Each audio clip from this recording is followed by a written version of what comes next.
En Sin Distancias dedicamos este espacio al área de filología italiana. ¿El tema que le proponemos? Pues vamos a empezar hablando de la complejidad de los primeros manuales escolares dentro del periodo inicial de la Unidad de Italia. Libros llenos de trazados históricos y políticos, de entramados lingüísticos, literarios y también, como no, pedagógicos. Para abordarlos, pues intentaremos sintetizar los conceptos generales para luego detenernos en una serie de ejemplos prácticos extraídos de la obra de una de las autoras más famosas y conocidas de la literatura infantil de la época. Para ello tenemos con nosotros al doctor Salvatore Bartolotta. ¿Qué tal? ¿Cómo va, profesor? Molto bene, grazie. Grazie. Profesor titular y coordinador del área de filología italiana, y la doctora María Angelica Giordano Paredes. ¿Qué tal, Angelica? ¿Cómo va? Benissimo.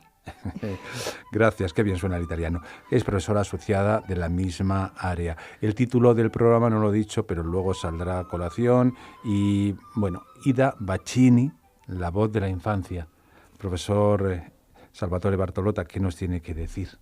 Pues Ida Baccini, a quien hemos elegido, es por la repercusión que ha tenido la difusión de su obra en el ámbito de la literatura infantil, sin olvidar que la autora en cuestión era parte integrante del ámbito literario y pedagógico, además de miembro activo de las instituciones académicas a las que representaba desde su doble visión de escritora y de docente, es decir, protagonista activa del sistema educativo de ese periodo, en el que también contribuyó como empleada del Ministerio de Educación, ¿verdad, Angélica? Efectivamente.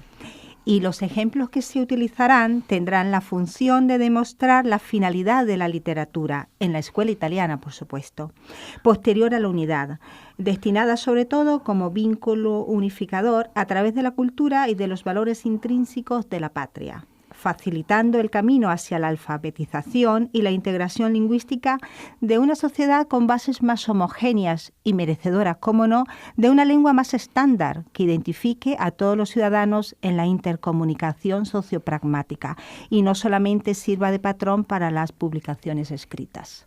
Sí, además los textos didácticos indudablemente han sido y siguen siendo utilizados por el gobierno o por los representantes políticos para condicionar la cultura, la sociedad y el pensamiento de las masas populares, sobre todo de las generaciones futuras.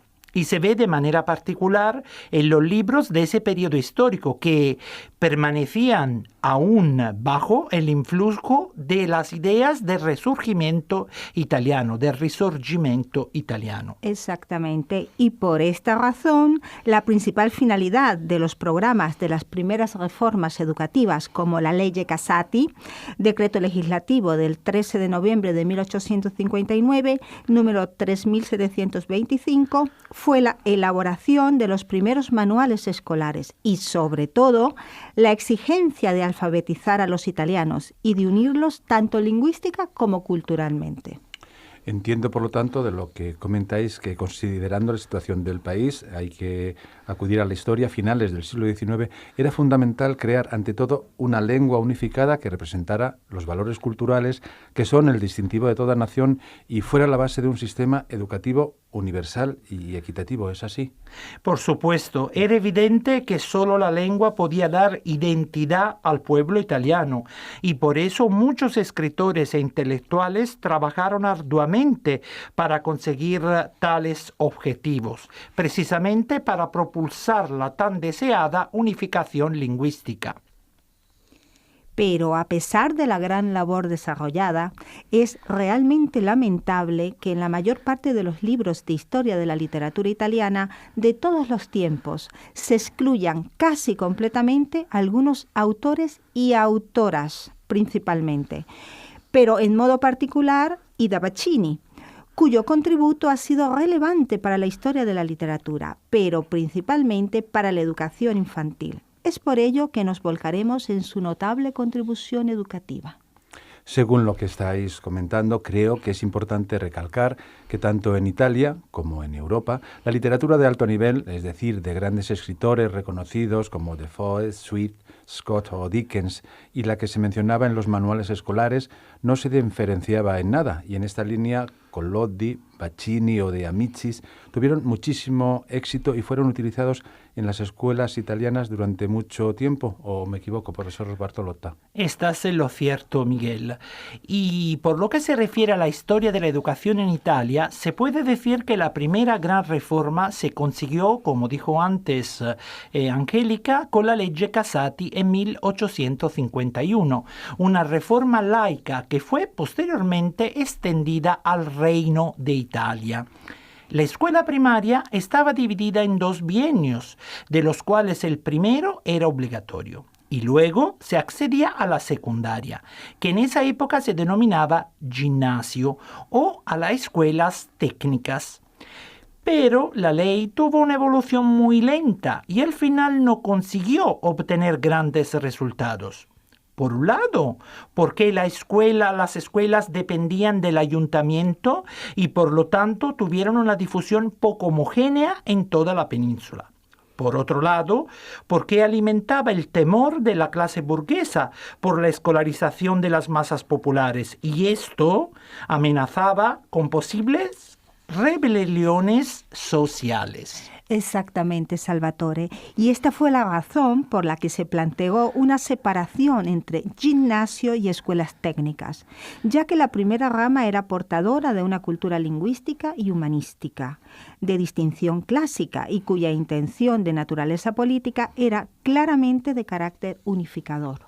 Creo que también es importante resaltar en este punto que en ese periodo histórico nacieron las primeras bibliotecas populares, que tenían en su origen, creo, una sólida intención filantrópica, pero ¿qué más cambios se produjeron? No cambiaron solo las leyes, sino que a partir de la segunda mitad del siglo XIX, cambió también el modo de considerar la infancia y hubo un tentativo de acercamiento a su mundo para producir un tipo de literatura que se pudiera almondar a su nivel y que fuera interesante y motivadora para ellos, que los pudiera estimular a través de imágenes y contenidos divertidos. La finalidad seguía siendo pedagógica y educativa, pero era la primera vez que los textos se adaptaban a los intereses de los más pequeños y no seguían la visión manipuladora de los adultos. Es así como la infancia se convertía en una fase importante de la vida, de formación y de constante evolución. Como consecuencia, se llevó a cabo una fusión entre el mundo infantil y la educación como concepto universal y entraron a ser parte también de los temas políticos y sociales de la historia italiana de ese entonces, ¿verdad, Angélica? Sí, como era justo que se llevara a cabo después de tantos años de lucha. Y fue así como los manuales escolares pasaron a ser una guía fundamental para los nuevos maestros, que carecían de una buena preparación adecuada y avanzada respecto a sus discentes. No obstante, la labor unificadora de la escuela tuvo un papel preponderante, no solo desde el punto de vista lingüístico, sino también como difusora de valores e ideales, tanto patrióticos como morales y sociales, dirigidos tanto a los gobernantes como al pueblo italiano en general. Entonces, nos queda conocer qué modelo lingüístico se aplicó. ¿El manzoniano, profesor Bartolotta? En este escenario no era posible aplicar el modelo manzoniano, ya que no se preveía la escuela obligatoria y además había demasiadas diferencias en el desarrollo de las instituciones escolares entre el norte y el sur, debido también, entre otras cosas, al predominio de los regionalismos que hacían notar las diferencias. El modelo manzoniano, sin embargo, sí se podía aplicar en la escuela media, ya que era la más homogénea de todas a lo largo de toda la península. E incluso hubo un tentativo de eliminar el dialecto en una especie de hipercorrectismo que fue difundido incluso en Toscana.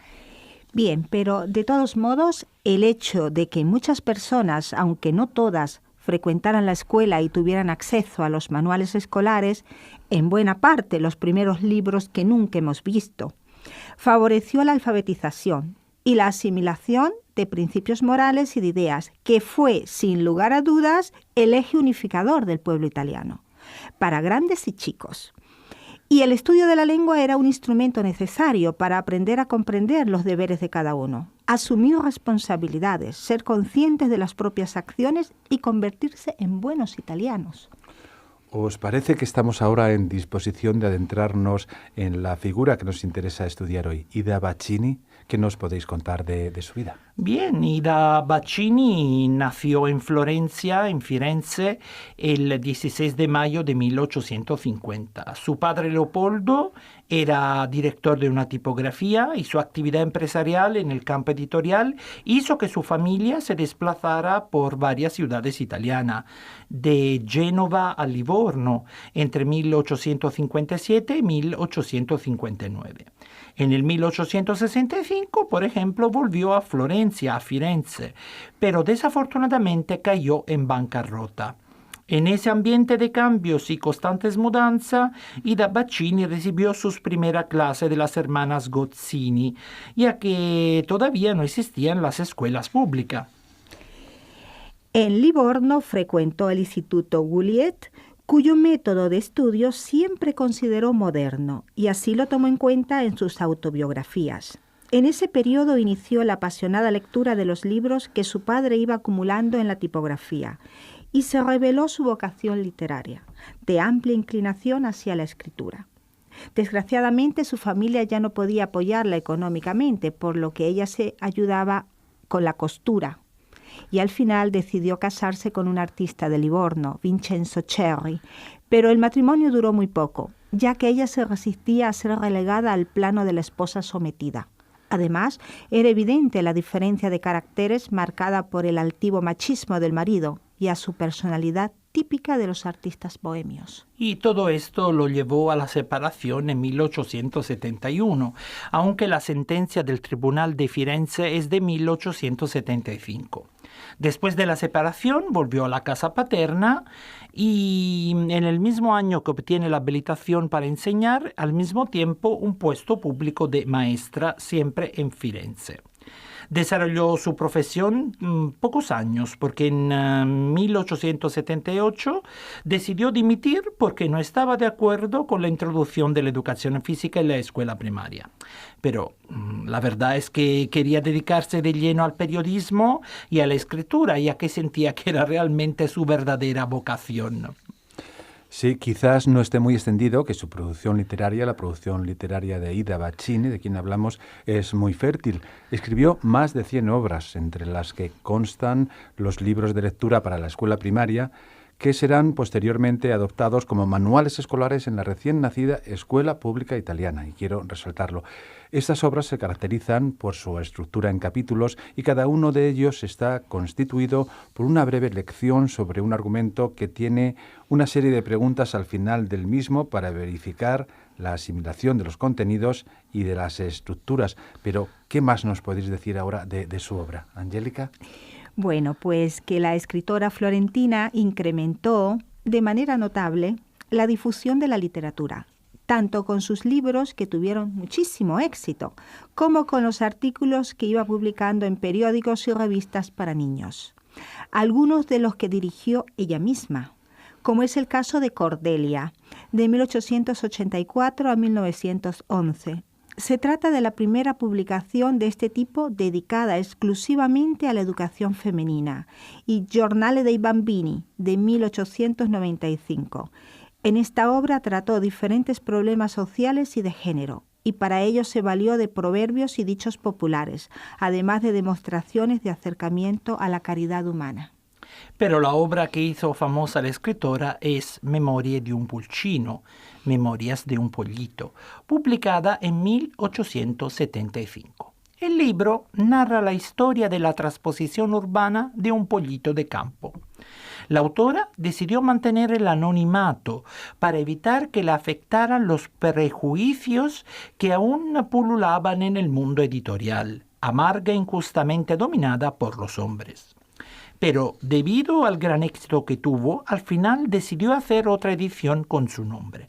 Se trata de un libro muy sencillo en el que se percibe la ternura materna en cada una de sus páginas, que están rebozadas de sentimientos. Además, una novedad importante es que por primera vez se plantea un diálogo directo con los lectores, que tiene la clara intención de romper con el moralismo didascálico de los libros que hasta ese momento se estaban publicando, recordando así a libros más recientes como Pinocchio de Collodi o Cuore de Amicis. Efectivamente, es un libro muy tierno que merece la pena leer. Lo recomiendo. Bueno, otro de los elementos más importantes de esta obra son la diversión y el interés de los más pequeños por la lectura, sin dejar de lado el acercamiento a la literatura clásica, Esopo y Fedro, y la capacidad de hablar de los animales, humanizándolos, como también ocurre con Perrault anteriormente y luego con Collodi. ¿Y qué nos podéis comentar de su vida personal, de la vida personal de Ida Baccini? ¿Cómo fue la relación con su marido? ¿Tuvo hijos o no? Sí, Manfredo, pero la escritora florentina decidió darle su apellido, demostrando valentía y sobre todo mucha independencia en una sociedad patriarcal donde la mujer dependía económicamente del marido. No era el caso de Ida Baccini, que además colaboró con la editorial Treves y con el Fanfulla della Domenica, donde también escribían Matilde Serao, Giosuè Carducci y Luigi Capuana, entre otros. Tuvo la oportunidad de conocer a Carlo Collodi y a Edmondo de Amicis e hizo algunos viajes a Roma y a Milán, ciudades en las que entró a formar parte del ambiente cultural posterior a la unidad de Italia. En 1904 se volvió a casar con Tito Mariottini y decidió echar raíces en Florencia, ciudad en la que murió el 28 de febrero de 1911, debido a un enfisema pulmonar, en su casa de la Plaza Duomo, número 22. Ida Baccini tuvo mucho éxito con sus libros, convirtiéndose así en toda una autoridad en el ámbito de la literatura infantil, debido a su forma particular y completamente diversa de escribir. Consiguió unir el sentimiento con el intimismo y la fantasía, además de la fábula, y sin dejar de dar importancia a la finalidad didáctica y educativa, tanto de sus obras como de todas las que se escribían en ese periodo para los niños. Está claro por el comentario que habéis hecho que era una mujer muy avanzada y atrevida para la época, muy valiente sin lugar a dudas. Pero ¿qué otras obras se escribió? Me queda conocer más de su obra. Pues Miguel, Lezioni e racconti per bambini es una obra más de las grandes de Ida Baccini, publicada en 1882, conocida dentro del ámbito de la fértil producción literaria de manuales escolares y libros de lectura. La obra contiene un prefacio y está constituida por 35 lecciones que se presentan en formato de cuentos con preguntas de control, algunas veces recogidas en 3 sesiones, una sin título y las otras denominadas Lavori e Balocchi e Chiacchiere. Tal vez sea un modo muy humilde de escribir, desinteresadamente, sin grandes pretensiones, pero que busca el modo de seguir educando, porque según tengo entendido era su primera prioridad, ¿no? Es decir, educar a los niños enseñándoles con buenos modos lo que significa el amor a la patria y el respeto por la familia y por los profesores, toda una declaración de educación, ¿no? Sí, Angélica. Miguel, sí. De hecho, más adelante, y a partir de los nuevos programas ministeriales para la escuela primaria de 1888, prevalecieron estos conceptos de educación y de escuela. Ida Baccini se distingue respecto a sus homólogos autores de libros del periodo por el alejamiento de la instrucción en sí misma y del nocionismo pedante para dar paso a la personalidad de los niños, que terminan siendo sujetos del libro y no vanos objetos pasivos. De hecho, ella misma vivió en carne propia estos efectos de este sistema educativo que tanto criticó como alumna.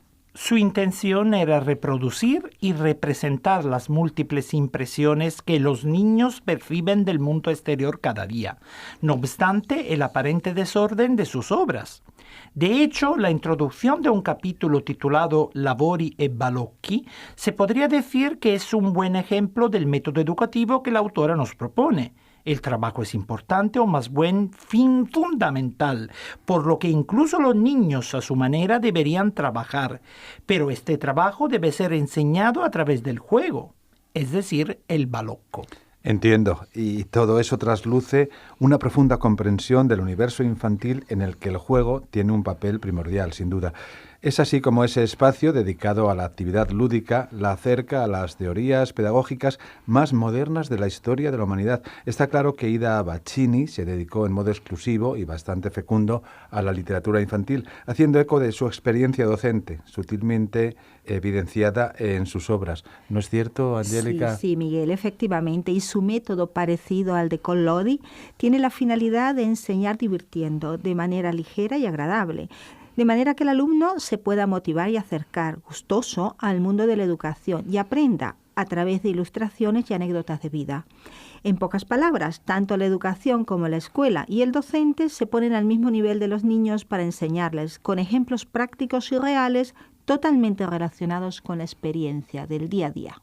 Incluso el modo de actuar y la actitud del docente acercan a los niños al mundo educativo de todos los días, convirtiéndose así en una parte más de la familia, un padre o una madre.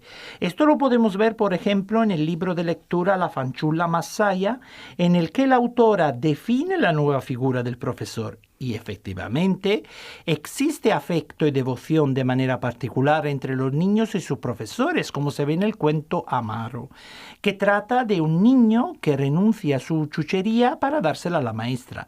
Esta actitud se traduce en actos de inspiración cristiana. Bueno, este aspecto creo que aparece también en el libro Cuore, de Edmondo de Amicis.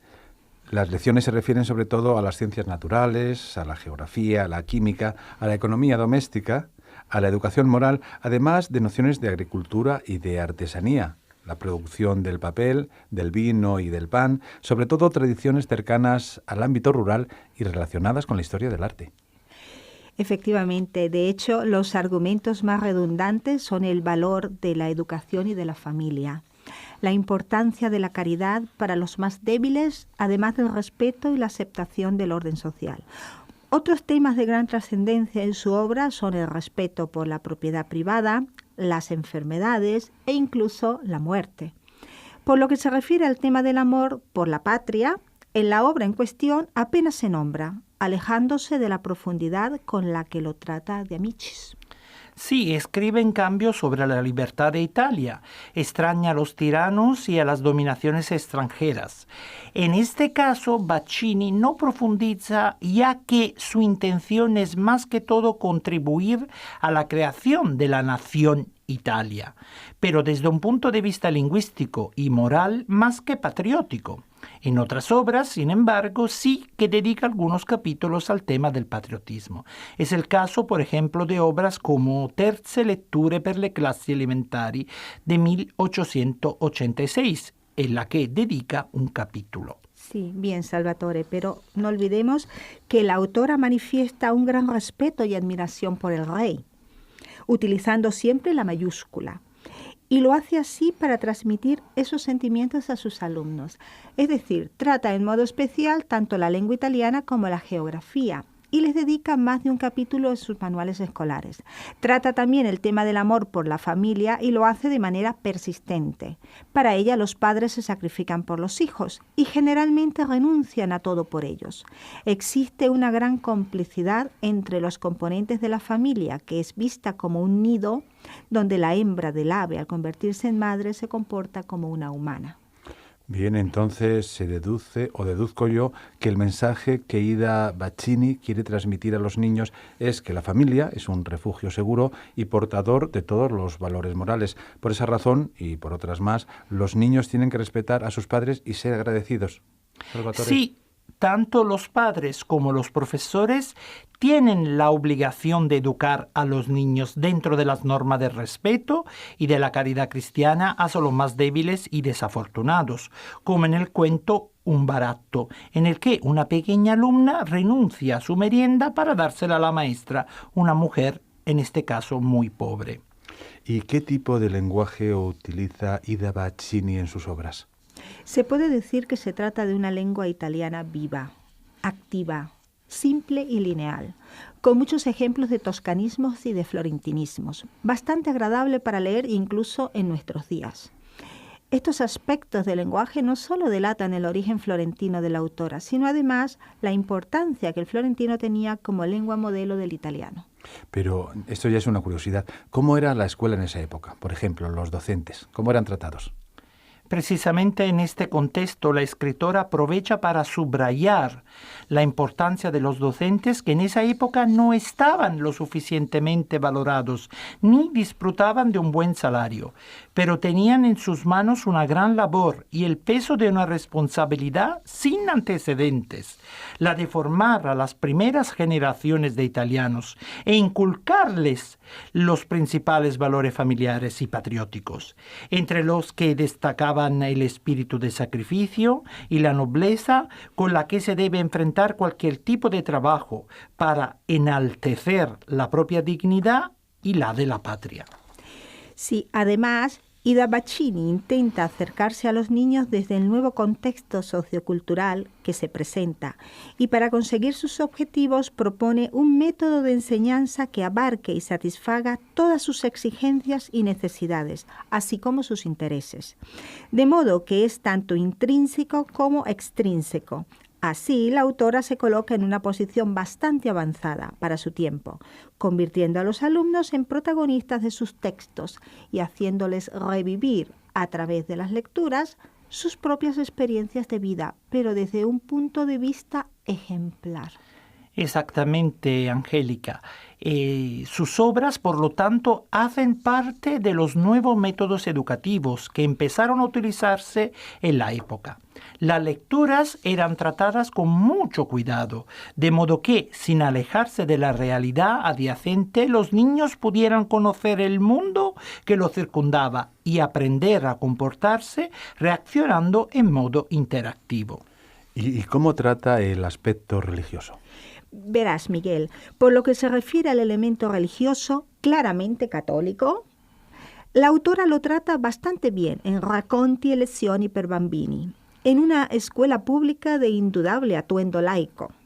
Para desarrollar el tema, hace una descripción bastante cruda y pragmática de la pobreza, con una gran carga melancólica y sin intención de desmoronar el orden preconstituido de las clases sociales, quizás para evitar posibles insurrecciones populares.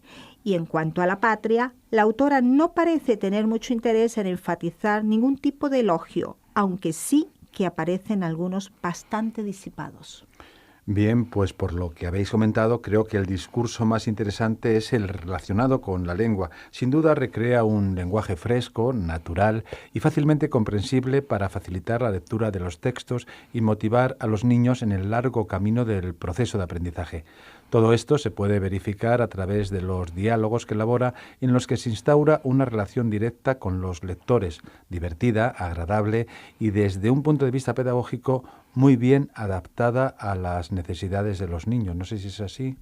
Sí, y para terminar quería dejar claro que Ida Bacchini consigue, a través de su método bastante acertado para la época, empequeñecerse y llegar al corazón de los niños, para desde allí iniciar el recorrido para la historia circundante y mejor aún la intrahistoria, en la que transmite sensaciones y sinsabores tiñéndolos de rosa, pero sin perder los tintes negros de la cruda realidad.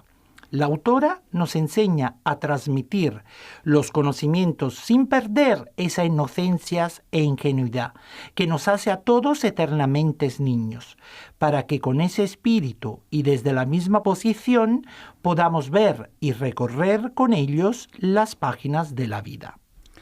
Muy bien, pues termina aquí nuestro espacio. Profesor Bartolotta, profesora Giordano, muchas gracias, tante grazie, por vuestra participación y espero que nos encontremos aquí en esta mesa de trabajo en una nueva ocasión. Arrivederci. Gracias a te, Miguel. Arrivederci.